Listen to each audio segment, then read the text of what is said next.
Hey there, guys. Alright, today we are back with some more overly sarcastic productions, and this time we are doing their newest trope talk on Betrayal. Now, this is a top 10 trope because when it's done well, it's goddamn amazing. Because when it's done well, it adds. What Betrayal can do is that it can add readability. Is really, I think, the one of the most, if not honestly the most useful thing in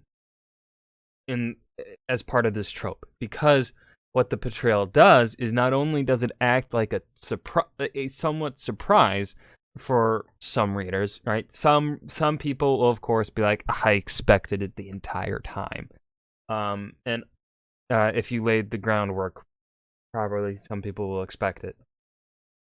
Others, won't. They may not read in between the lines as much or may not be as doubtful as you are. And so they'll be like, no, I didn't see that coming, right? And so the Betrayal will be a surprise to them. But it's still like a good, satisfying surprise of like, it wasn't entirely like the best Betrayal is when it isn't, you don't want things to be like entirely unexpected within your book, within your writing, right? Because if it's just completely unexpected, then it's going to feel like it's just coming out of left field, and it's not going to be as impactful. What you want is you want to plant those seeds so that some people will catch on to it. Others, they may not, but then like they'll reread the book, or they'll look back at previous chapters and be like, oh, I get it now. Or they'll look back on certain things and be like, oh, I get it now. Example, Percy Jackson, Lightning Thief book. The first time you're not really, I read it when I was a kid, so I wasn't expecting Betrayal.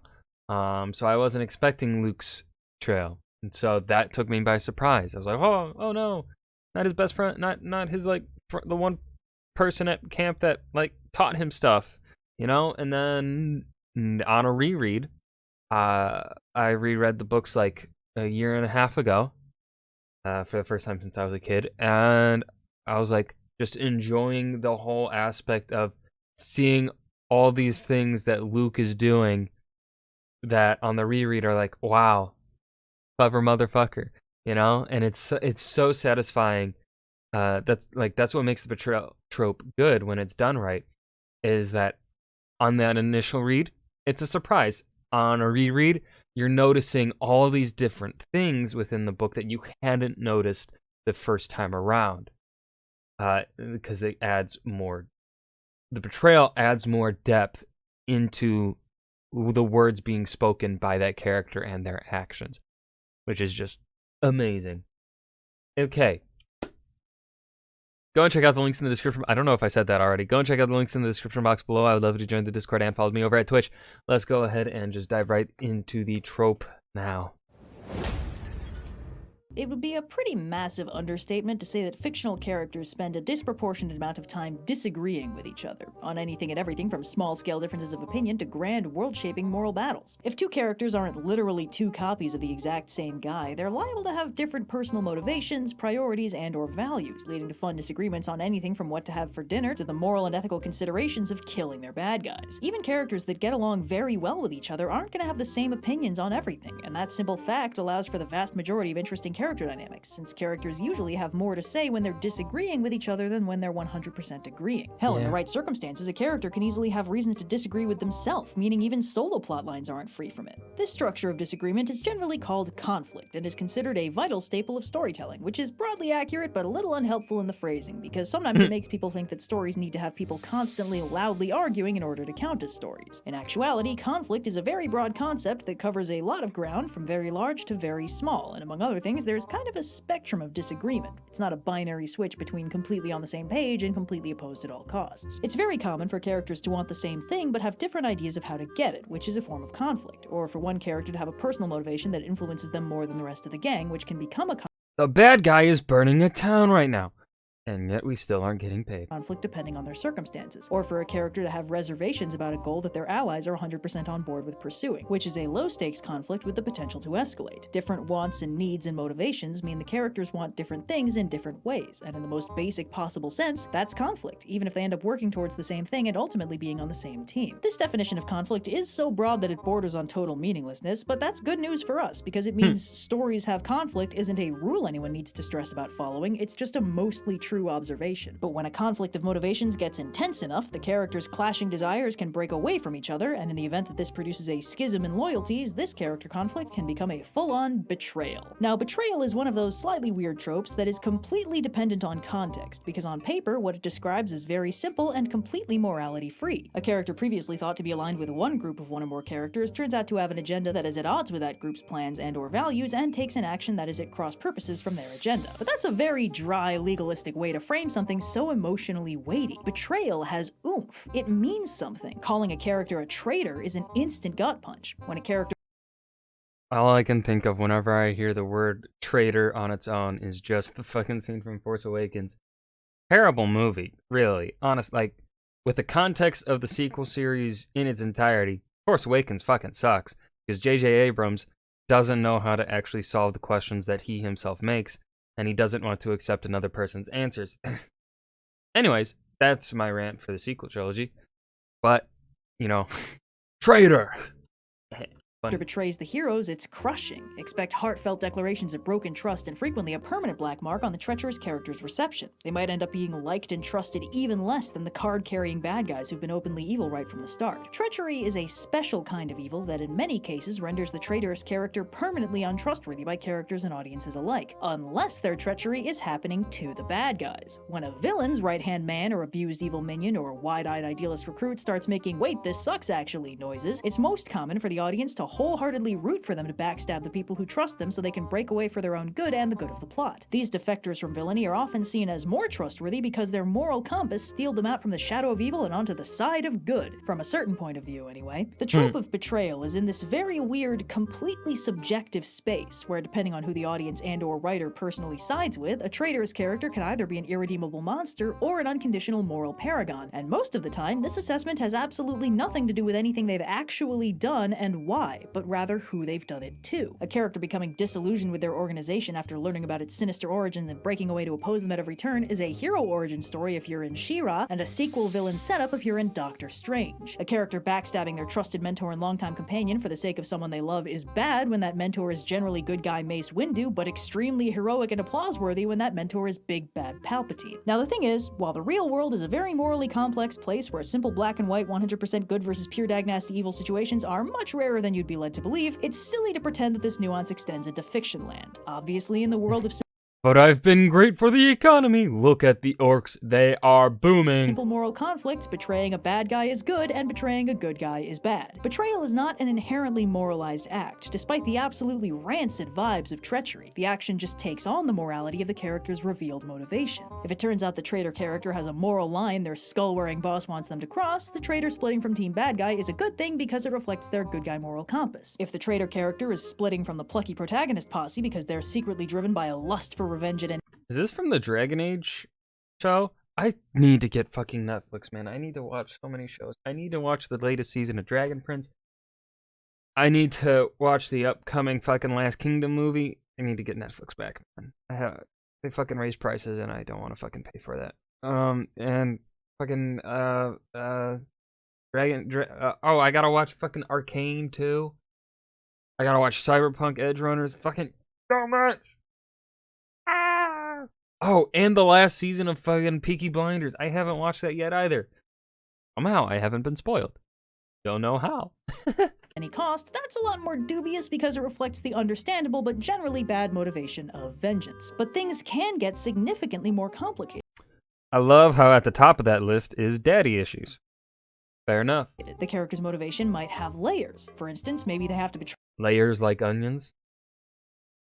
their friends because they're winding up to betray their mutual enemies even harder, but they can't do that if their enemies don't trust them. Needing to ingratiate oneself to a bad guy can drive a fundamentally good character to do all kinds of horrible things to maintain cover, and there's a ton of drama that can be derived from this. Or maybe their internal motivations are in flux, and even they're not sure who they should side with, which is why their loyalties keep changing. Or maybe their internal motivations are totally solid, but they've always been kind of an independent actor with different priorities than the good guys, and a new situation causes them to switch sides without even necessarily noticing because their own priorities have never changed. Betrayal is a very big trope that covers a lot of ground, and while we're mostly going to be focusing on the traitor revealed variant, we can't really talk about it without acknowledging some of the other ways characters can turn on each other. Because surprise, surprise, as much as I love categorizing and subdividing stuff into nice little clades, we still can't draw rigid delineations around a literary concept. Anyway, in the traitor revealed plot, the specifics of the traitor character's secret agenda is, unsurprisingly, a very important part of their role in the story. Generally, the way the story is structured is that this character spends the first chunk of the story with this agenda hidden from both their allies and the audience, passing for a completely regular and heroic good guy. Then there's a reveal when the audience learns of their treachery, sometimes but not always before the other characters do, and from that point onwards, the audience knows what this character is You cannot thwart my sexy evil redesign, haha! really about, which is typically something nefarious. Many betrayals take this form, though the audience's perspective is sometimes relocated. In some stories, the audience is following the traitor the whole time, and the intrigue is in watching them maintain their cover and plotting their evil doing. But the most common way these stories are structured are the ones where the traitor has been secretly following their own plan without the audience's knowledge. Of course, this can be a tricky bit of writing, because its explicit goal is to mislead the audience and the characters, and it can be hard to do that without cheating. In some stories, the traitor suffers from a case of bad plot twistitis, where the twist of their treachery retroactively makes the story make less sense, because their previous totally a good guy actions don't actually line up with whatever their actual secret agenda was. Sometimes it's almost like the traitor character knows the audience is watching, because they'll keep up their charade even when they're alone for the benefit of absolutely nobody, just for the sake of hiding the twist from the audience. Traitor characters often also act like a completely different person after the reveal, which can make sense depending on how much of an act they were putting on for the other characters, but can also weaken the impact of the betrayal.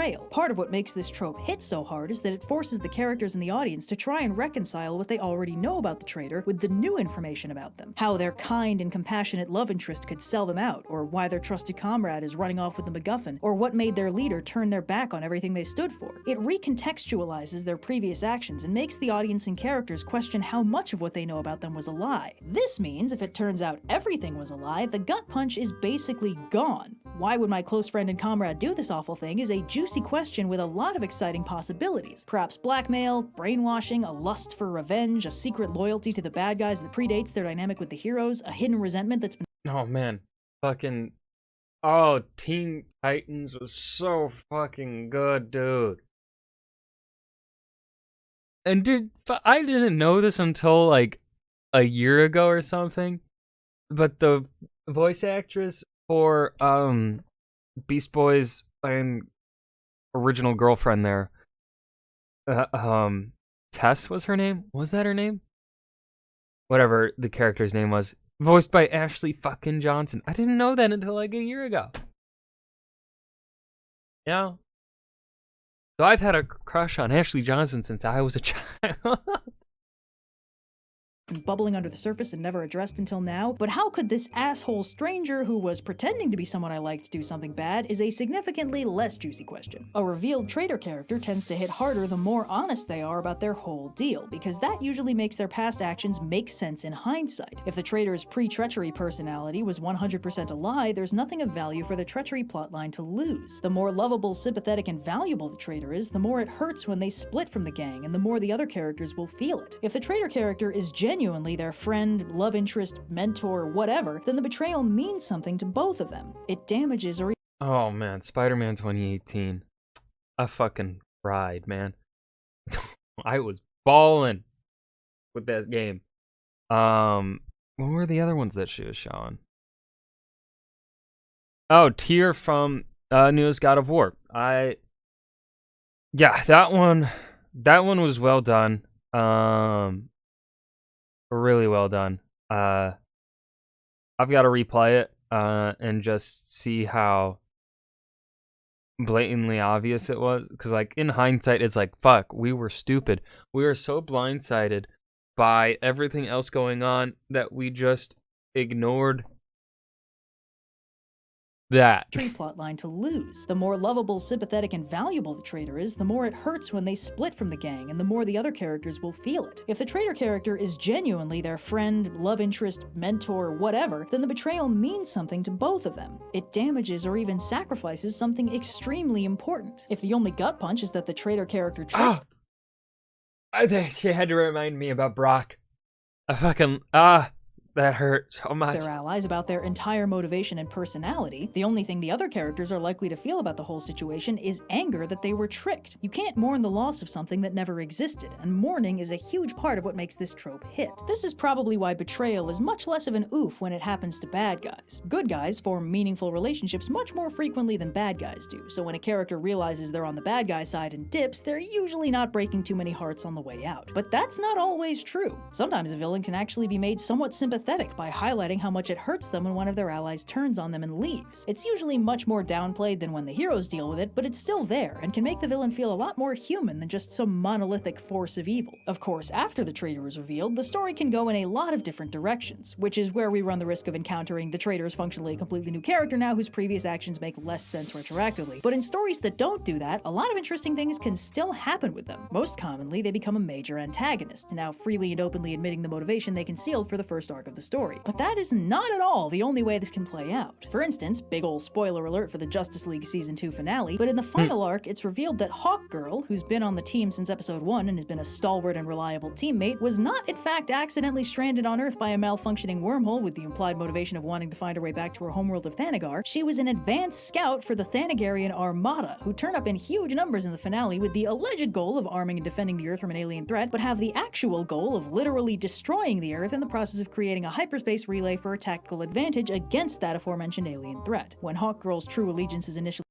That's fucked up, bro. revealed, the League gets a little testy about her hidden motivation, and the Thanagarians declaring martial law on the Earth and branding the League as fugitives makes things significantly worse. But then things get really strained when they figure out the Thanagarians' real goal for Earth, which is also the tipping point for Hawkgirl, who already felt very bad about betraying the League by siding with her original loyalties and considers the destruction of the Earth to be absolutely unacceptable. So after revealing herself as a traitor and betraying the League, she betrays the Thanagarians, helping to save the Earth, but tactically weakening the Thanagarians enough that the next time we see them, they've clearly lost that interstellar war they were doing. And of course, saving the Earth from a threat only wins you so many points when the threat was technically your fault. So at the end of the episode, a vote is held about whether or not she should be allowed to stay in the League. And instead of waiting for the results, she leaves anyway, hoping to find an identity for herself that isn't a lie. She's then absent for the vast majority of Justice League Unlimited, and when she eventually reappears, even though she's welcomed back into the League, it's clear there's still a lot of bad blood, both from civilians and from parts of her own team. Hawkgirl's case is interesting because despite starting out as a rather stock traitor revealed plotline, she was kind of in an impossible situation, torn between two very real loyalties she couldn't freely sacrifice, for bonus points with a love interest on both sides. She ended up betraying both of them and did in the end do what we consider to be the right thing, but the process was so fraught and painful for everyone involved that she basically spends 3 seasons recovering before she's finally back on the A-team in the finale. Now, the traitor reveal plot is good for a gut punch at the moment of reveal, but what this example demonstrates most clearly is that the real weight of the betrayal comes from the planting before it happens and the repercussions afterward. That's what I was saying at the beginning of the video. So let's widen the scope just a little to unpack some of the other parts of the betrayal trope that hit exceptionally hard. On the planting side of the equation, traitor characters are often foreshadowed in stories by having one or more characters conclude that there has to be a mole in their team. In fact, one of the #1 ways to anticipate that a traitor reveal plotline is on the horizon is when a protagonist actively points out that the bad guys always seem to be one step ahead of them somehow. This is very funny because the bad guys Mask of Zorro, 1998. How does the bad guy discover that Don Diego de la Vega is Zorro? The key turning point that leads to the death of his wife and the loss of his daughter? Never explained. Probably not important. are always winning is a diabolus ex machina that tons of stories do without explanation, and it's generally expected that the audience just has to suspend their disbelief about it and accept that the heroes will never ever win until the grand finale, because that's what makes the plot go. But when the heroes call this out, like it's not just a literary convention to drive escalating stakes, it's a sign that we're supposed to think it's weird and start questioning why and how the bad guys can so easily thwart the good guys' plans. And of course the answer is that they have a mole on the inside. One of the alleged protagonists is feeding them information to further their own secret, sinister agenda. These plot lines can be intriguing, but they can also be quite frustrating depending on how the characters handle it, because of course a plot line about the heroes suspecting each other of being secret bad guys is a good way to get them at each other's throats, and thus hurting their innocent friends in the hunt for the one person who'd actually kind of deserve it. This is a good source of drama depending on how it's played, though it can be frustrating to watch, because it relies on the characters making a lot of unwise decisions which can rankle an audience if it goes on for too long. There's also the variant where the characters receive some sort of supernatural or futuristic warning that one of them will betray the others, and each character worries that somehow they'll be the one who turns for whatever reason. Or maybe the warning even gets specific about which character will supposedly betray them, usually a total paragon who it seems would absolutely never do that. These stories usually have some kind of prophecy twist, like maybe the action that looks like a betrayal has a completely reasonable but inobvious explanation, or the character in question doesn't betray anybody, they just got brainwashed or replaced with a doppelganger or some other thing that morally absolves them. But however it's framed, there's plenty of drama to exploit from a plotline where characters are anticipating a betrayal, because that drives them into conflict with each other, even with the characters that aren't traitors. If it doesn't come across as an idiot plot, it can be pretty tense. And the setup for the betrayal can get a little weird in the edge cases, like in the stories where a character thinks that they've been black and white betrayed, but the reality is more complicated. For instance, when a former bad guy decides that being bad is not for them and defects to Team Good Guy, their former bad guy buddies might feel very personally betrayed. And the thing is, from their perspective, they have been betrayed, even if the motivation for it was the greater good and it wasn't in any way personal for the newly minted good guy. From their perspective, they just got traitor revealed. You also get stories where a character thinks or acts like they've been personally betrayed, but it's just because they felt entitled to someone's loyalty or help and then didn't get it. For instance, maybe a character in crisis needs help and seeks it from a character who either can't or won't assist them, usually because they have a much more pressing concern, but sometimes because the person seeking help is a full-on antagonist asking a protagonist for help, and they have a reason to not want to do that. And the thing is, that still hits them like a personal betrayal and motivates some kind of revenge plot, producing a situation where the theoretically wronged party has a very protagonistic motivation, but only from their personal perspective, where their needs are the most important part of the story. This produces a dramatic disconnect where only the wronged party believes that a betrayal actually happened. And on a similar note, You know, fucking Jason Momoa, good fucking Aquaman. It's a shame that DC is and Warner Brothers is in absolute mess. They had so many good people cast in the right fucking roles, but my god. Like, how do you have Henry Cavill as Superman for over 10 fucking years and you use him, what, 4 times? 3 times? Batman v Superman, Justice League, and Man of Steel? Like, at least where he's traveling, because I know he was in fucking Black Adam. Fuck. I'm not gonna watch that. I'm tired of Dwayne Johnson. I'm tired of him. But, God. DC, a fucking shit show, man. betrayal is also frequently a backstory element or an inciting incident because it is such a good motivator, typically filling characters and audiences alike with righteous fury at the wrongdoing inflicted by someone the characters trusted. This has almost no overlap with the traitor revealed plotline because that typically boils over very late in the game, while these betrayals hit early, sometimes even before the story really starts. Betrayals of this type usually become a character's primary motivation because they're so emotional. Oh, she's doing Legend of Vox Machina?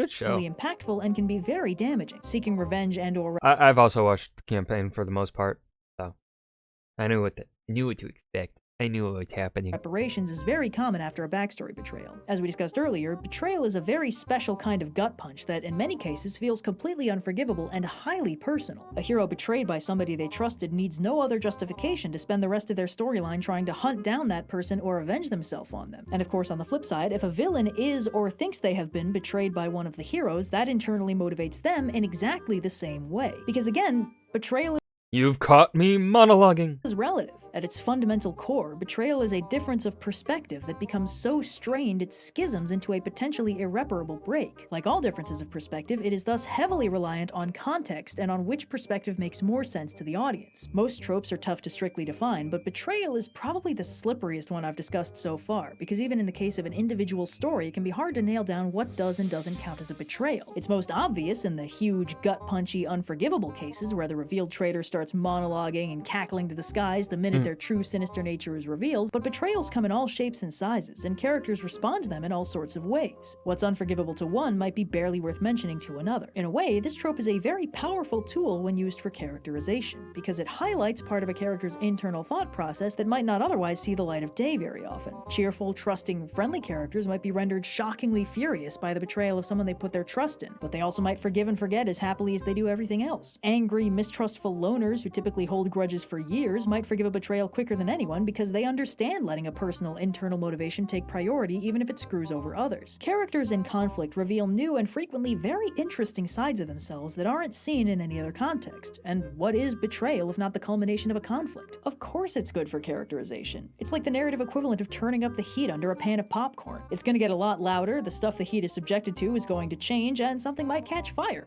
So, yeah. Fire! And that was Trope Talk Betrayal by Overly Sarcastic Productions. Didn't have as much as I thought I would have to say here. She didn't. I thought she was gonna maybe talk more about examples, perhaps, or like really how to. She didn't really talk much about how to write a betrayal. She just talked about like what betrayal typically looks like. You know, in some past trope talks, she has discussed like different ways of going about writing it. This time she didn't. I don't think she touched on that at all. I mean, it's hard to write. I think this is doing a betrayal is exceptionally hard to write. I think it's probably top 3 hardest tropes to write, I would say.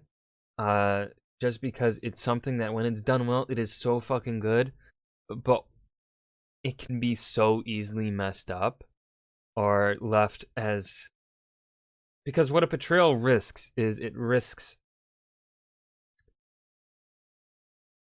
you risk betraying your trust, like the reader's trust in you as the writer. You risk, because now they're gonna be questioning other character motivations from that point forward. So it's a delicate line to balance. And especially if it comes out of left field, that trust is going to be hard to rebuild, right?